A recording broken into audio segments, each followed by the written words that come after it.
Hey everybody, this is Alchemist2, and this time I'm doing a review of the unbelievably fascinating, fantastic, incredible anime known as Darker Than Black. Now, this particular work of science fiction is very labyrinthine, extremely so.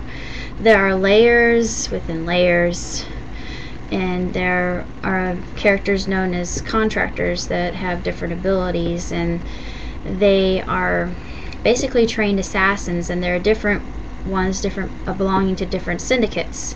Of course, you learn about the syndicates in the duration of the series itself. Of course, it's not always action, adventure, blood and guts and gore and fighting. It also is philosophy, existentialism, religion, and even romance, as well as some comedy relief provided for us by Guy Kurosawa of the detective agency. Now, he reminded me of NPR's Guy Noir. If you've ever listened to that, you can notice the similarities between the two. And I think that a lot of that was due to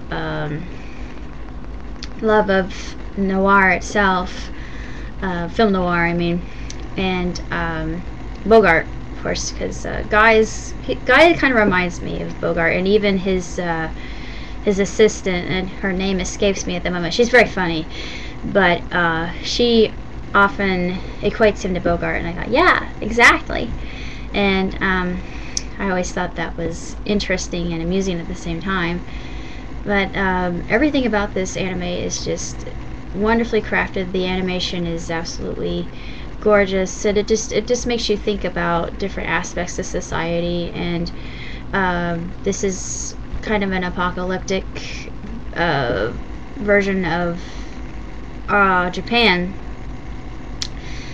There's a separation of the contractors between humans, and of course you have these other characters. They're known as dolls, and dolls are kind of emotionless, but they are controlled by their masters. But we figure out later on that that Yin has her own will, and she can do whatever she wants, and it's intriguing because we learn about her, where she came from, her mother, and the guy who lives with her mother. They don't really have a relationship, a physical relationship. They're very much in love, but it's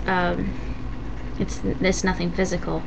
But anyway, there's so many different aspects of this show that are just stratified, really, and it gives you so much to process, and it's very, very enjoyable.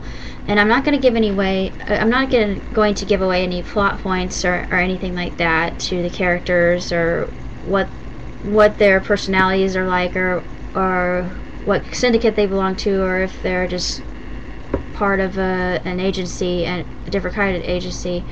But I like a lot of the different characters, and I like the relationship between many of them, and it was very enjoyable to me, especially the music, because I'm a huge Yoko Kanno fan, and Yoko Kanno, as far as I'm concerned, is a musical genius. She was responsible for the music in Macross Plus. Huge Macross fan. I know I'm a big otaku, but I don't care. I'm waving my otaku flag.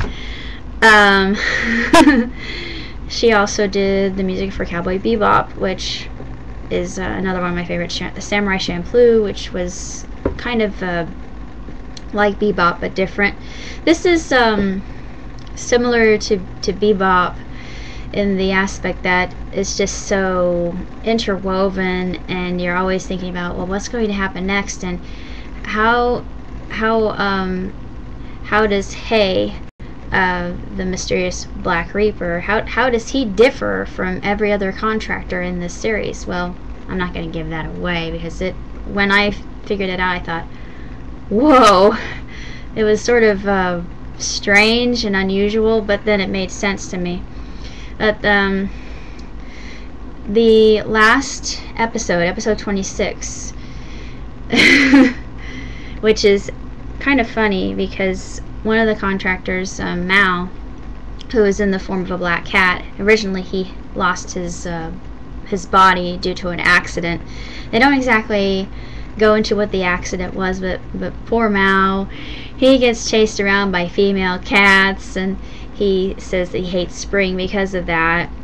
And we discover that after all the events that have taken place, which is quite a bit for the viewer to process at the time, it's gone back to, you know, what we expect from a typical day in the life of all these characters.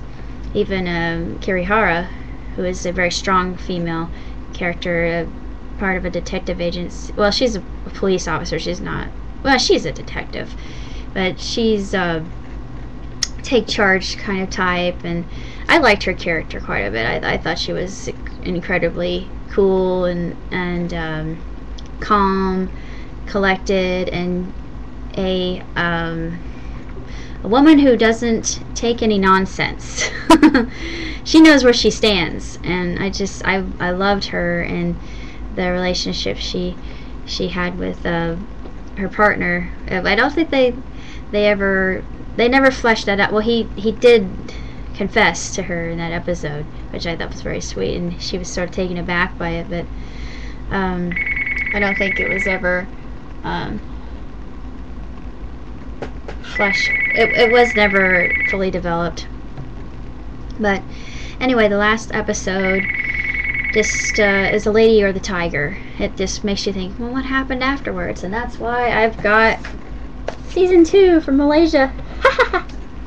eBay. But I'm going to watch that, and I'm going to do a review on that, and I'll let you know how the two interconnect. But Darker Than Black, if you're a fan of mindbenders, sci-fi, action adventure, it has everything in it, and it's fast-paced. It keeps you guessing, it keeps you on the edge of your seat. It's funny, it's serious, and it really causes you to process things in your head, thinking, well, this is true about society, and there are a lot of lessons to be taken away from it.